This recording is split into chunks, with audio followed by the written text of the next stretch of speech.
Creativity, क्या managers उतना कुछ कर रहे हैं एक ऑर्गेनाइजेशन को क्रिएटिव बनाने के लिए, या क्रिएटिविटी को किल कर रहे हैं?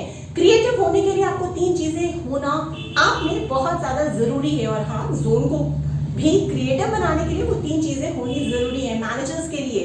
देखो, सबसे पहले मैनेजर्स आपको ये देखना है कि जो क्रिएटिव जोन आप क्रिएट कर रहे हो उसमें जो लोग हैं उनमें वो एक्सपर्टीज है या नहीं है। एक्सपर्टीज किस रेफरेंस में मैं बोल रही हूँ? सबसे पहली एक्सपर्टीज किस चीज की? टेक्निकल। दूसरी एक्सपर्टीज किस चीज की? इंटेलेक्ट की। तीसरी एक्सपर्टीज किस चीज की? प्रोसीजर की। जब ये तीनों चीजें आपने एक्सपर्टीज में देख ली, उसके बाद नेक्स्ट स्टेप है जो दूसरी चीज आपको क्रिएटिव बनाती है या एक क्रिएटिव जोन को क्रिएटिव बनाती है, वो होती है क्रिएटिव थिंकिंग स्किल्स। कितने इमेजिनेटिव हो आप, कितने नए नए तरीकों से, नए रास्ते से बहुत सारे रास्ते बना सकते हो। ऐसे लोगों को ढूंढो, ऐसा मैनेजर, ऐसे जोन को क्रिएट करो डाइवर्स लोगों को लाके। और तीसरी चीज, जब आपने पहले दोनों चीजें देख ली, एक्सपर्टीज है उस बंदे में, वो क्रिएटिव थिंकिंग स्किल्स भी रखता है, क्या उस बंदे में मोटिवेशन है उस काम को करने की, क्या वो अंदर से इंट्रिंसिक मोटिवेशन को देखना है आपको, एक्सट्रिंसिक मोटिवेशन को नहीं देखना, पैसे से नहीं।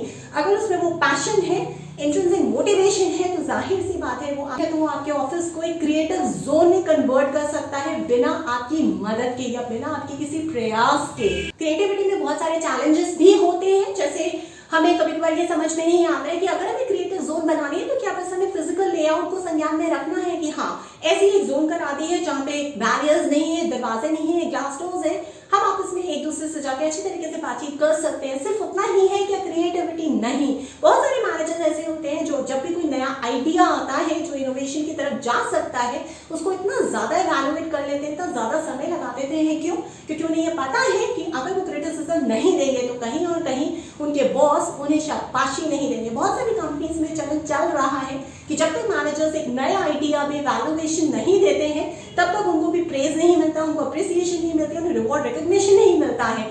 लेकिन ये कंपनीज इस बात को भूल रही हैं और भुला रही हैं कि ऐसा करने से वो क्रिएटिविटी को किल कर रही हैं। इससे आप एम्प्लॉयज की इंट्रिंसिक मोटिवेशन को भी खत्म कर देते हो। ये सोचते हैं कि अगर हम कुछ नया आइडिया आगे प्रपोज कर रहे हैं तो शायद हमें उससे पनिशमेंट मिल सकता है, वो बहुत स्केरी हो सकता है हमें उससे पैसा भी मिल जाए। सारी एक्सट्रिंसिक मोटिवेशन की चीजें हैं जो हमारे क्रिएटिव जोन में नहीं आती हैं। ऑटोनॉमी हम भूल जाते हैं। क्रिएटिविटी में ऑटोनॉमी सिर्फ और सिर्फ हम मैनेजर्स के लिए नाम रह गया है। ऑटोनॉमी ठीक है, मैंने उसे दी है, लेकिन ऑटोनॉमी मतलब कि आप उसे ये नहीं बताएंगे कि इन 3 पहाड़ों में से हमें किसी भी पहाड़ पे चढ़ के ऊपर जाना है तो कैसे जाएं।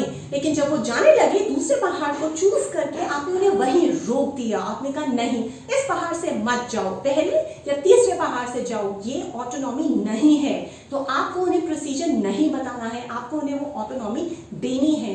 उनको कभी कभार आपकी जो डेडलाइंस है वो इतनी ज्यादा टाइट हो जाती है कि उसमें जो है कुछ और नहीं होता, कोई क्रिएटिविटी नहीं होती, उसमें बर्नआउट होता है, इंट्रिंसिक मोटिवेशन खत्म हो जाती है। इतना काम, सारी एनर्जी जो है वो उस टाइम लिमिट को ही निभाने में चली जाती है। तो सारी एनर्जी जब टाइम लिमिट को ही निभाने में चली जाएगी तो एनर्जी बचेगी नहीं कि वो कुछ क्रिएटिव चीज लेके आए। देखो नए आइडियाज ऐसे होते हैं जो बाद में आके जाके फ्लॉप हो जाते हैं, लेकिन क्या आप उस चीज को करोगे नहीं इस्तेमाल, आप उसमें फेल नहीं होंगे, आपको कोऑर्डिनेट्स पता नहीं होंगे, तो आप रिस्क अवर्स और प्रोजेक्ट में वो कंट्रोल सिस्टम्स कैसे रख पाओगे। बहुत क्रिएटिविटी में ऑर्गेनाइजेशन का भी बहुत ज्यादा हाथ होता है। ऑर्गेनाइजेशन में अगर आप लोगों को एटीट्यूड्स में, बिहेवियर में रोल मॉडल की तरह अपना रोल प्ले करोगे, पॉलिटिकिंग जिसे बोलते हैं, गॉसिपिंग, उसको रोकोगे तो क्रिएटिविटी ज्यादा बढ़ती है। क्योंकि पॉलिटिकिंग और गॉसिपिंग से क्या होता है कि जो इंट्रिंसिक मोटिवेशन होती है इंडिविजुअल्स की, जो भी आपके यहाँ काम कर रहे हैं या आपके स्टेक होल्डर्स हैं, आपके काम से प्रभावित हैं, उनकी जो एक अंदर की इच्छा होती है कुछ भी करने की, वो दब जाती है। वो अपने डिजायर्स को, अपनी वांट्स को, अपनी नीड्स को जाहिर नहीं कर पाते हैं, स्वभाव को स्वधर्म में कन्वर्ट नहीं कर पाते जाएगा। कहीं एक फियर, वो इनसिक्योरिटी होती है। तो जहाँ पे फ्री फ्लो ऑफ आइडियाज नहीं होगा तो वहां पे तो क्रिएटिविटी वैसे ही नहीं होगी। तो ऑर्गेनाइजेशन को जो है वो पॉलिटिकिंग, गॉसिपिंग, इन सब पे कंट्रोल लगाना है। अगर उन्हें क्रिएटिव एटमॉस्फेयर बनाना है, क्रिएटिव जोन बनाना है। कभी कभार हम इतने ज्यादा टाइट डेडलाइंस रख देते हैं, बार बार डेडलाइंस को चेंज कर देते हैं। मैनेजर्स बोलते हैं नहीं, ये पहले हमारा गोल था या पहले हमारी डेडलाइन थी, अब हम इस डेडलाइन को नहीं मानते, अब हमें कुछ और अचीव करना है, अब हमारी डेडलाइन जो है वो बदल गई है। तो अगर आप बार बार डेडलाइन या गोल्स को चेंज करोगे तो वहां पे क्रिएटिविटी इंस्टिल हो ही नहीं पाएगी।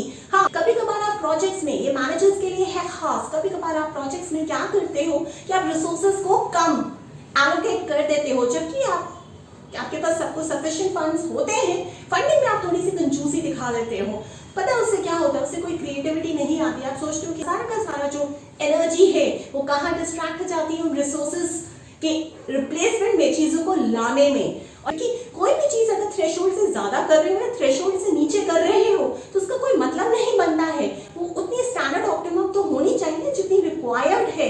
क्रिएटिव बनाना है, क्रिएटिविटी हमें बनानी है, क्रिएट करनी है, तो हम लोगों को एक अच्छा सा असाइनमेंट दे देते हैं। अगर कम टाइम देंगे तो बहुत ज्यादा क्रिएटिविटी निकल के आएगी। कुछ केसेस में ऐसा देखा गया है, जैसे जहां पे एक हमारा कंपेटिटर एक बहुत अच्छा प्रोडक्ट या ब्रांड लेके आने वाला है बहुत ही कम पैसों में, तो हमारे पास एक चैलेंज आ गया है, एक सिचुएशन क्रिएट हो गई है जहां हमें बहुत ही कम टाइम में एक ऐसे प्रोडक्ट को लेके आना है जो उसके फेस टू फेस खड़ा हो जाए और उससे अलग भी दिखे।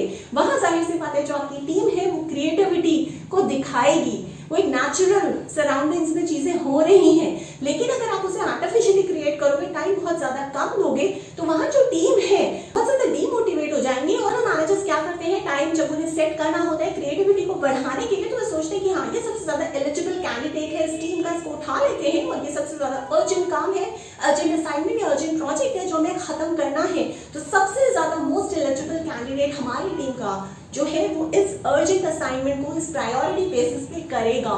लेकिन हम ये भूल जाते हैं कि वो बंदा, क्या उसमें वो एक्सपर्टीज है, क्या उसमें वो क्रिएटिव थिंकिंग स्किल्स है, क्या उस बंदे में वो मोटिवेशन है उस चीज को करने की। तो अगर आप, तो वहां से क्रिएटिविटी जो है वो निकल के आएगी।